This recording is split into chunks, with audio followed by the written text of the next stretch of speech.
बिहारमध्ये आपल्या धडाकेबाज कामगिरीमुळे सिंघम अशी ओळख निर्माण केलेले IPS अधिकारी शिवदीप लांडे हे यंदा बिहार विधानसभा निवडणुकीत आपलं नशीब आजमावत आहेत। शिवदीप लांडे हे बिहारच्या जमालपूर विधानसभा मतदारसंघातून निवडणूक लढवत आहेत।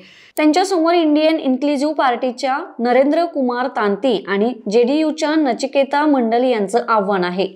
शिवदीप लांडे यांनी निवडणुकीपूर्वी हिंद सेना पक्षाची स्थापना केली होती, मात्र ते या निवडणुकीत अपक्ष म्हणून निवडणूक लढत आहेत। आज बिहार विधानसभा निवडणुकीचा निकाल जाहीर होत आहे, त्यामुळे शिवदीप लांडे हे जमालपूर मतदारसंघातून विजयी होणार का याकडे संपूर्ण महाराष्ट्राचं लक्ष लागलंय। बिहार पोलीस दलात 18 वर्ष काम केल्यानंतर शिवदीप लांडे यांनी हा निर्णय घेतला होता।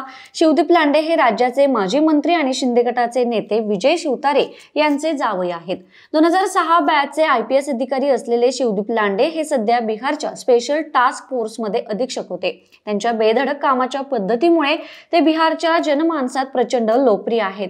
तेव्हाही शिवदीप लांडे यांनी ड्रग्ज तस्करांचे कंबरडं मोडलं होतं, तर गुन्हे शाखेचे पोलीस उपायुक्त असताना अनेक महत्त्वाचे गुन्हे उघडकीस आणले होते।